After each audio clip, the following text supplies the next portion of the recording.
Olá e bem-vindo de volta ao The Crime Reel.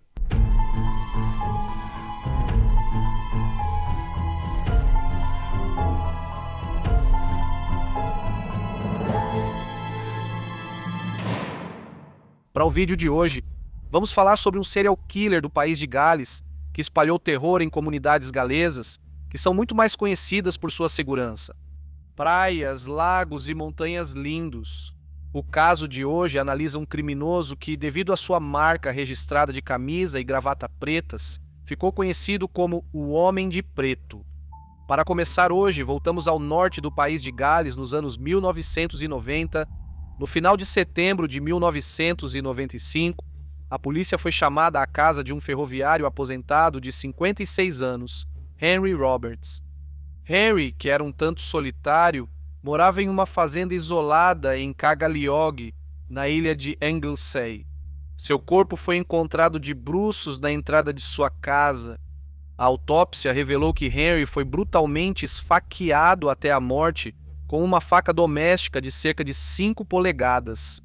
Ele sofreu 13 facadas nas costas e mais 14 na parte da frente do corpo. Quando seu corpo foi encontrado, as calças de Henry estavam abaixadas e havia um ferimento de faca em cada uma de suas nádegas. No entanto, não havia evidências de que ele tivesse sido agredido sexualmente.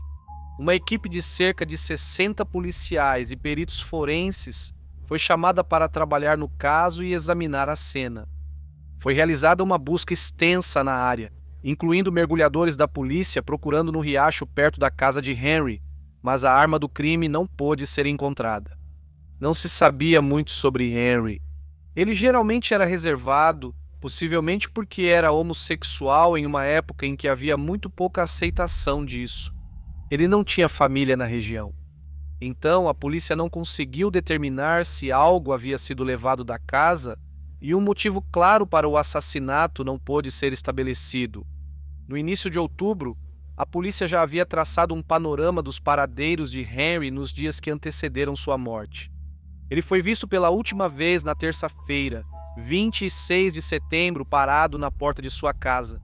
Por volta dessa época, e nos dias que se seguiram, alguns veículos foram vistos em sua casa, especialmente um carro branco pequeno que ficou estacionado em sua garagem.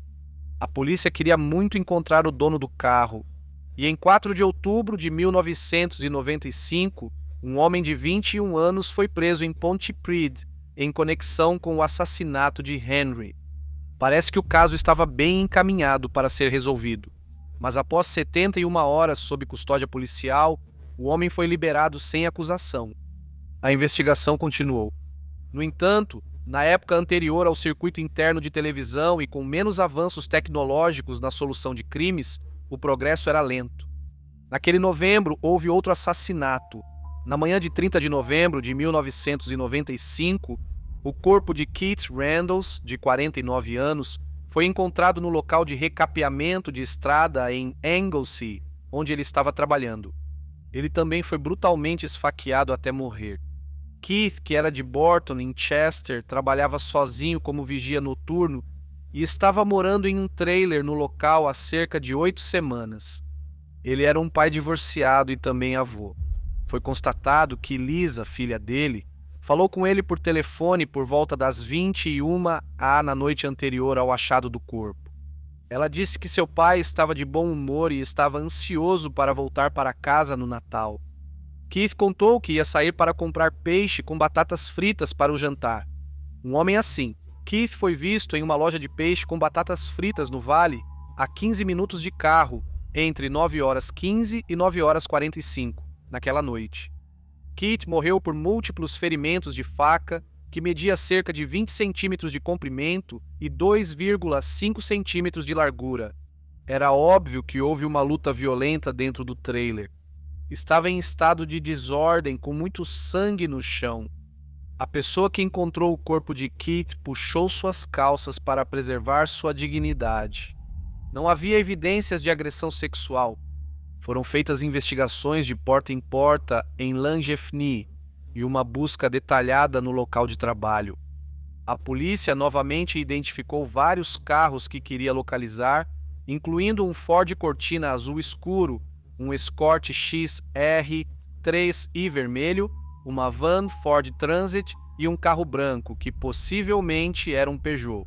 Vários itens estavam desaparecidos do trailer, incluindo o telefone celular Vodafone, que foi usado pela última vez quando Keith falou com sua filha na noite do assassinato.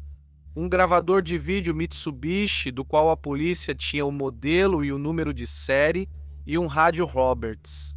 O assassinato de Keith foi investigado separadamente do de Henry, embora se reconhecesse que ambas as mortes poderiam ter sido obra do mesmo assassino. 6 homens com idades entre 17 e 31 anos foram logo detidos nas delegacias de Bangor e Holyhead. Após o interrogatório, todos foram liberados sem acusação. No dia 9 de dezembro, foi informado que um homem de 28 anos estava sendo interrogado em relação à morte de Henry. Nigel Owens, um taxista de Holyhead, compareceu ao tribunal no dia 12 de dezembro e foi acusado do assassinato de Henry. Assim, parecia que o caso de Henry chegava ao fim. A polícia da comunidade ficou chocada quando, pouco mais de uma semana depois, houve outro assassinato. Em dezembro, a polícia recebeu um boletim de desaparecimento. Sheila Davis estava ficando cada vez mais preocupada depois que seu marido, Antônio, conhecido como Tony, não voltou para casa após visitar sua tia. Antônio era um pai de 2 filhos de 40 anos que havia vivido em Lisfan durante toda a sua vida. Ele era um homem feliz e trabalhador que trabalhou na padaria local por muitos anos antes de se tornar assistente no crematório Colony Bay, alguns anos antes. Não demorou muito para que o Ford Escort azul de Toninho fosse encontrado estacionado perto do paredão em Penton Beach, em Abergele, a uma curta distância dali. O corpo de Toninho foi encontrado perto da beira da água. Ele havia sido esfaqueado várias vezes em um ataque horrível. Em 20 de dezembro, Sheila implorou por ajuda em coletiva de imprensa para encontrar o assassino de seu marido. Muito abalado para falar, o irmão de Toninho, Miguel, pediu ajuda ao público. Queremos que ajudem o máximo possível. Antônio não merecia morrer da forma como morreu, então, se alguém puder ajudar, por favor, se manifeste. O local onde o corpo de Toninho foi achado era conhecido como ponto de encontro de homossexuais. Apesar das reportagens na mídia na época, não havia evidências que sugerissem que Toninho era gay, algo que a família sempre afirmou não ser verdade. No entanto, a polícia trabalhou com a teoria de que Toninho estava envolvido em atividade homossexual no momento de sua morte e percebeu que precisava contar com a ajuda da comunidade gay. Naquela época, muitos homens gays temiam ser expostos como membros da comunidade. Isso, junto com a desconfiança nas autoridades, que eram conhecidas por culpar as vítimas de crimes de ódio contra gays pela suposta promiscuidade da pessoa, levou muitas vítimas a ficarem em silêncio sobre qualquer abuso ou violência que tivessem sofrido. Uma linha direta anônima foi criada e a polícia recebeu várias ligações. Uma ligação de destaque foi de um homem que disse ter sido abordado por alguém vestido de couro preto e foi atacado e espancado em uma casa em Kimmel Bay. Embora ele não tenha fornecido o endereço da propriedade, ele deu uma descrição da casa. Outro informante contou como um homem dirigindo uma van foi particularmente agressivo com ele, embora ele não pudesse fornecer a placa do veículo. O homem conseguiu descrever um emblema na lateral da van. Esse emblema era o logotipo de uma empresa de aluguel de veículos em Denbigh. Essas 2 informações-chave levaram a polícia a um homem chamado Peter Howard Moore. Peter nasceu em St. Helens, Lancashire, no dia 19 de setembro de 1946. Ele cresceu em uma casa grande em Kimmel Bay, Conway, onde sua família administrava a loja de ferragens local. A mãe dele teve Peter já bem tarde em sua vida.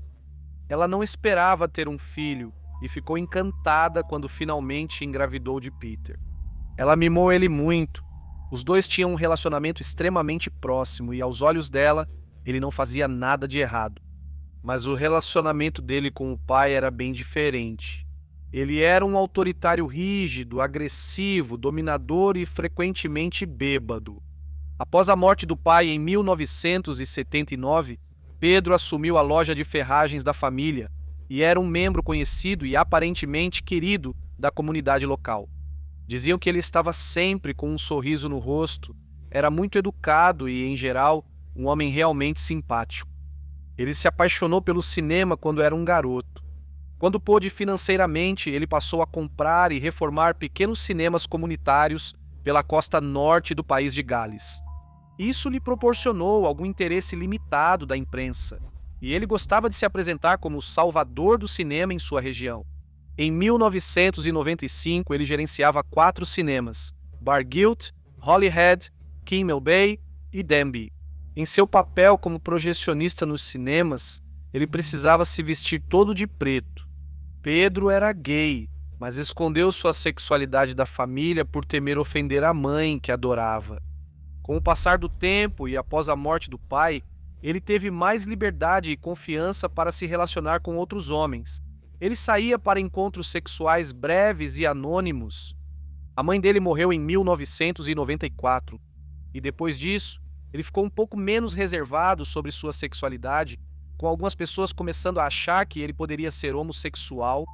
Peter usou um escritório de advocacia local para lidar com o inventário dos bens de sua mãe, onde era considerado um homem bem articulado, quieto e calmo. Uma opinião que teria sido seriamente questionada quando Peter usou esse mesmo escritório de advocacia alguns anos depois para sua defesa criminal. A casa de Peter correspondia à descrição dada à linha de denúncias anônimas. E também foi descoberto que ele havia alugado uma van da empresa cujo emblema tinha sido descrito pelo outro denunciante. No dia 22 de dezembro, a polícia já estava em posição de avançar. 2 equipes foram montadas com o plano de prender Peter enquanto ele estivesse em sua casa. Quando chegaram à sua residência, Darlington House, em Kimmel Bay, ele estava saindo da garagem com seu carro e a polícia não teve escolha a não ser segui-lo. Ele foi parado e não demonstrou nenhuma emoção ao ser preso. Moradores locais ficaram chocados e achavam que a polícia havia cometido um erro. Claro que o homem gentil da loja de ferragens não seria um assassino. Peter foi inicialmente acusado do assassinato de Tony Davis. Ele negou qualquer envolvimento no crime. Assim que a entrevista terminou, Peter foi preso novamente e acusado do assassinato de Keith Randall. Peter novamente negou ter qualquer envolvimento com esse crime. Então, nas primeiras horas da véspera de Natal, ele disse à polícia que estava pronto para fazer uma declaração. Ele continuou e confessou, fornecendo detalhes de cada assassinato. Pedro disse que viu sua primeira vítima, Henrique Roberto, voltando do bar em uma noite. Pedro fingiu que seu carro havia quebrado e puxou conversa com Henrique. Ambos os homens tinham interesse em memorabilia nazista. Algumas noites depois, Pedro voltou à área e fez barulho do lado de fora da casa para atrair a atenção de Henrique. Ao sair para ver o que ocorria, Henrique foi esfaqueado por Pedro. Henrique tentou correr para casa, mas Pedro o seguiu, esfaqueando-o várias vezes nas costas. Quando Henrique finalmente caiu no chão, Pedro puxou as calças de Henrique para baixo e o esfaqueou nas 2 nádegas. Esses ferimentos de faca ocorreram após a morte. Pedro então entrou na casa e roubou uma bandeira com a suástica. Nesse momento, o taxista de Holyhead, que havia sido acusado do assassinato de Henrique, ainda estava sob custódia. Quando Pedro começou a revelar os detalhes de sua segunda vítima, os policiais que o entrevistavam ficaram completamente chocados. Ele contou à polícia como conheceu um homem em um bar gay chamado Pacos, em Liverpool, em outubro daquele ano. O homem, Eduardo Cart, pediu a Pedro uma carona para casa depois que Eduardo entrou no carro de Pedro. Ele adormeceu e, quando acordou, percebeu que estava em uma floresta muito longe de casa. Eduardo tentou escapar, mas Pedro o alcançou, de acordo com Pedro. Eduardo perguntou: "Você é tipo Nielsen? Por causa do serial killer Dennis Nielsen?" Pedro então esfaqueou Eduardo até a morte.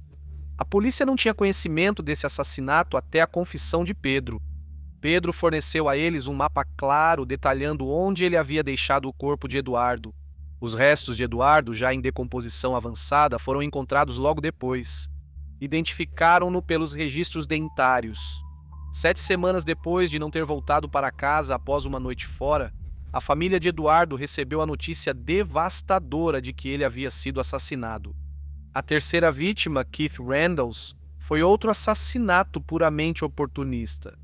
Pedro estava muito estressado com seus problemas financeiros e porque o banco quase executava a hipoteca do negócio.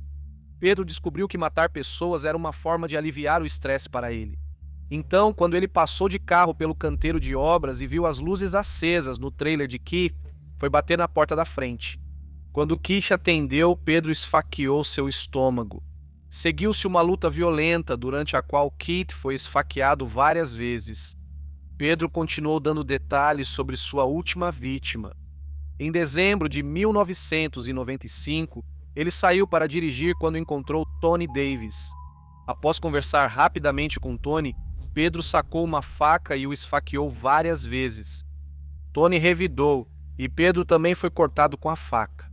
Mas, eventualmente, ele dominou Tony, que morreu na praia devido aos ferimentos de faca. Depois de admitir 4 assassinatos, Pedro também confessou inúmeros atentados ao pudor e agressões violentas contra homens nos últimos 20 anos. Ao ser questionado sobre seus crimes, Pedro foi frio e sem emoção. Eu não sinto nenhum remorso pelo que fiz. Quando questionado sobre como se sentiu depois, ele respondeu: fiquei satisfeito, foi um trabalho bem feito. Foi divertido, acrescentando que havia um certo prazer em matar. A polícia não se baseou apenas na confissão de Peter, mas construiu um caso abrangente de evidências contra ele. Eles determinaram que, para que Peter ficasse sexualmente satisfeito, ele precisava dominar a outra pessoa, tanto psicologicamente quanto fisicamente. Com o tempo, ele teve que aumentar a violência para sentir o mesmo prazer, iniciando os assassinatos. Uma busca na casa de Peter mostrou que todos os cômodos, exceto o quarto intocado da mãe desde sua morte, eram usados para práticas de S&M. Ele também era conhecido por se vestir de preto como projecionista no cinema. Isso evoluiu para um desejo crescente de se vestir como um soldado nazista. Botas pretas, casaco e calças longas de couro. A polícia também encontrou manchas de sangue nas paredes por toda a casa. Uma jaqueta pertencente a Tony, o gravador de vídeo ligado ao assassinato de Keith e a bandeira da suástica retirada da casa de Henry. Além disso, no momento de sua prisão, a polícia encontrou uma faca no carro de Peter que mais tarde foi comprovado conter o sangue de Tony. Apesar de todas as provas contra ele e de sua confissão completa, no dia 3 de janeiro de 1996, Peter disse à polícia que, na verdade, havia inventado tudo e que era apenas um espectador inocente dos crimes. Ele continuou afirmando que os assassinatos foram cometidos por quem acabou sendo seu amante gay imaginário, Jason, a quem ele havia nomeado em homenagem ao assassino. Nos filmes Sexta-feira, 13 filmes que ele frequentemente exibia em sua rede de cinemas. Pedro continuou com essa linha de defesa quando o caso foi a julgamento, durante o qual ele se comportou como se o processo fosse divertido e entretenimento para ele. Após 4 semanas de depoimentos, o júri levou só 3 horas e meia para considerar Pedro culpado de 4 assassinatos. Em novembro de 1996, ele foi condenado à prisão perpétua com a recomendação de que nunca fosse libertado. Com o juiz afirmando que você foi responsável por 4 assassinatos sádicos, em nenhum momento você demonstrou o menor remorso ou arrependimento pelas mortes, nem pelos 20 anos de violência que as antecederam. Eu considero você um dos homens mais perigosos que se pode encontrar.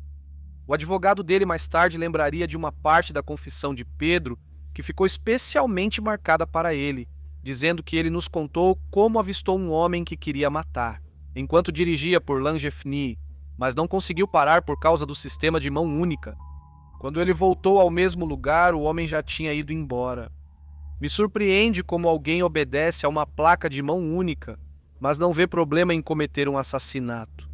E em segundo lugar, que o homem seja lá quem for, nunca saberá o quão sortudo ele foi.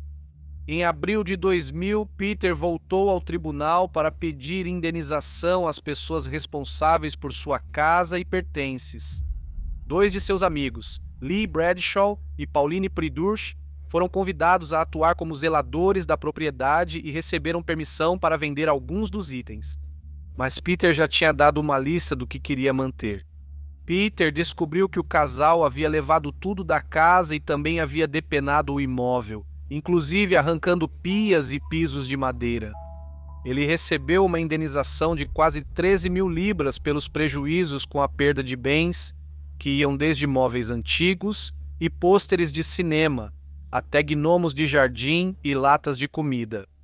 No ano seguinte, Peter voltou a comparecer ao tribunal, desta vez buscando 160 mil libras em indenização da polícia de North Wales, que ele alegou não ter protegido sua casa após sua prisão em 1995.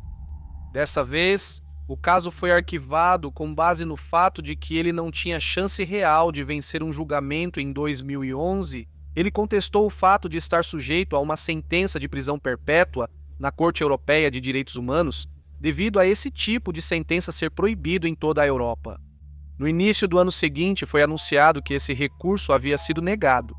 Em 2013, foi anunciado que a Corte Europeia de Direitos Humanos havia decidido que deveria haver a possibilidade de libertação e revisão para ser compatível com os direitos humanos. No entanto, em fevereiro de 2015, o tribunal manteve a legalidade dessas sentenças de prisão perpétua sob o argumento de que elas seriam revisadas em casos excepcionais. Pedro agora tem 77 anos e continua na prisão. E isso conclui a história de hoje. Por favor, inscreva-se se você é novo no canal. Obrigado por ouvir o Crime Real. Fique seguro. Adeus, PST. Há cerca de 20 surras que foram mencionadas na história. As armas de escolha que Pedro usava eram ou um cacetete policial ou um porrete de madeira. Adeus.